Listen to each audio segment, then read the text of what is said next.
This past weekend, Nancy Pelosi demonstrated who is truly running the Democrat Party. It's not Joe Biden, certainly not Chuck Schumer. Nancy Pelosi went on national television, and she made very clear that any bipartisan infrastructure bill passed here would not see the light of day in the House unless and until the Senate sent her a $3.5 trillion reckless tax and spending bill.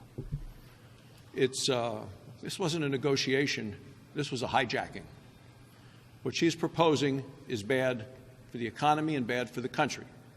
So she's not only a hijacker, she's also an arsonist, because what she is proposing is going to put jet fuel on the flame of inflation that is hitting this country today. You say, who are going to be the victims of this?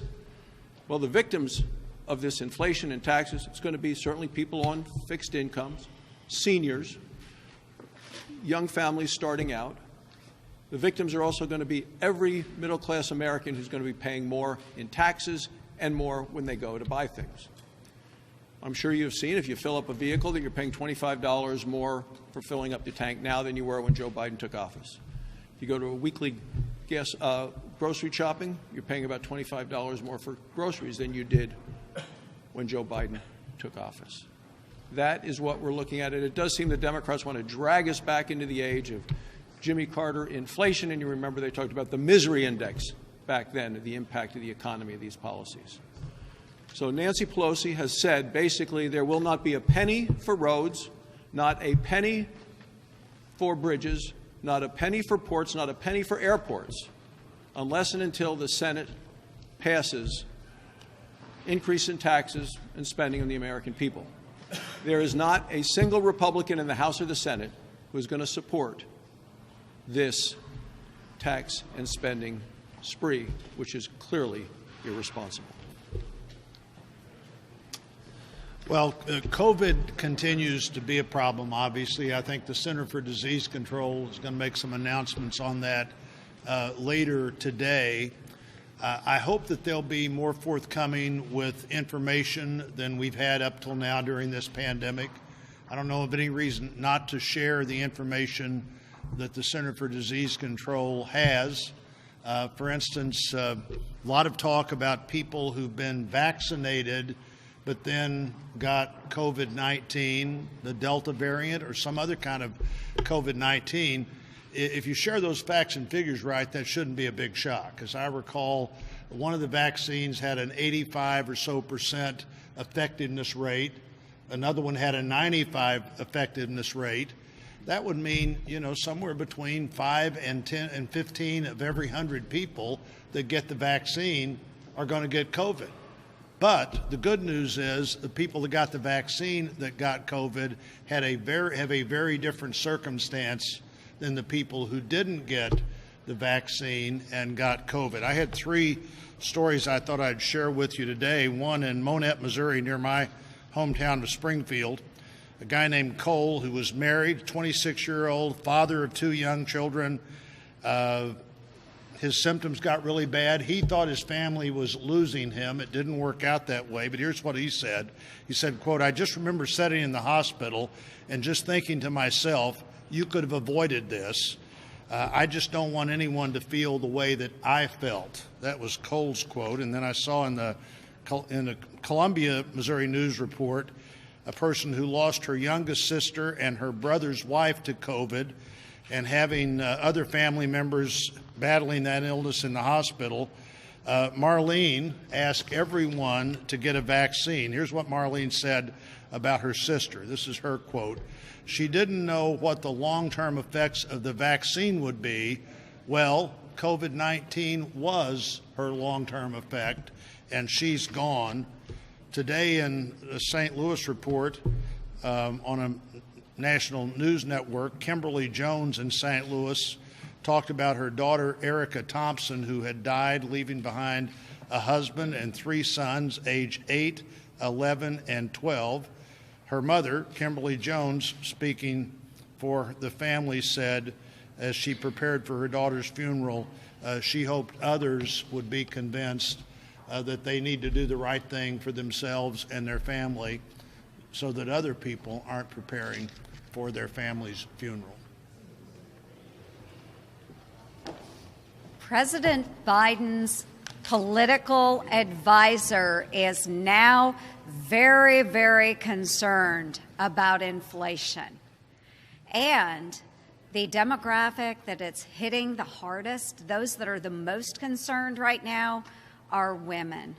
The price of goods and services for nearly everything has gone up because of Bidenomics. And with this $3.5 trillion package, what do we see? We see middle America being hit the hardest with the inclusion of things like the Green New Deal and with new taxes on our farmers and ranchers and small businesses. This has got to stop. Middle Americans are the ones that are paying for Bidenomics. We simply can't afford $3.5 trillion.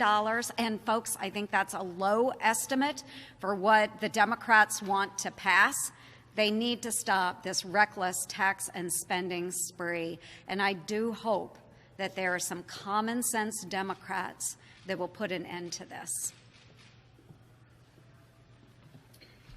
I hope everybody's following what's going on in Cuba right now. We have the Cuban population has finally said enough is enough. They've shown up. They've gotten on the streets. They have, unfortunately, the Castro regime is beating peaceful protesters. We have over 500 dissidents. Some of the dissidents I've talked to over the years. We don't know where they are. We do know some of them are being tortured, if not all of them.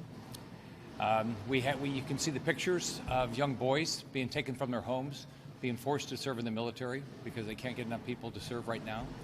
So this is our opportunity. This is our best chance.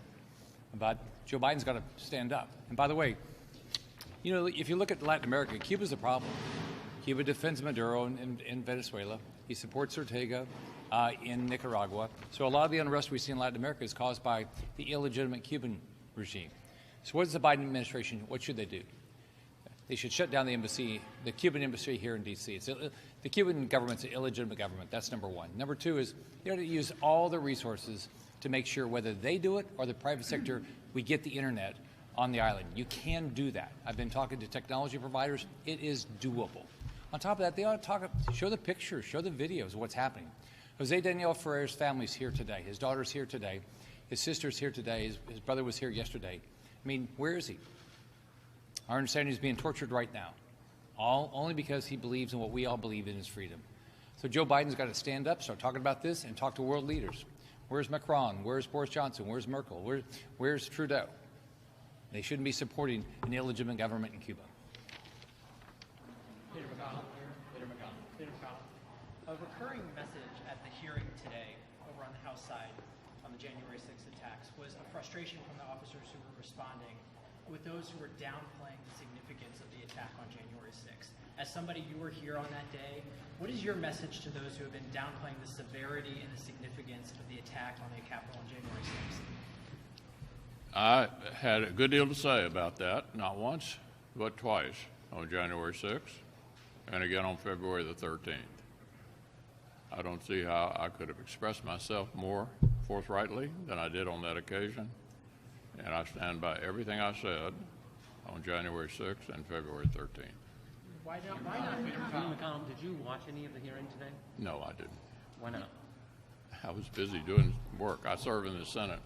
Leader McConnell, Yeah. just before you, Democrats were here with masks on. I'm just wondering, all of you made the decision not to have them on. You can imagine, it's almost like the confusion that Americans are experiencing where we don't know whether to wear them or not if we're vaccinated. Yeah. What should be done? And also, are you, if the CDC says vaccinated people should wear them, will you put yours back on? Well, this particular environment here in Capitol Hill is extremely well vaccinated.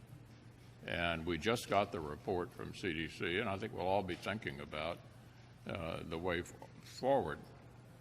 But it's pretty clear that if you're vaccinated, as Senator Blunt pointed out, your chances of having the disease are pretty small, and almost everybody in the Capitol complex is vaccinated. So this environment right here is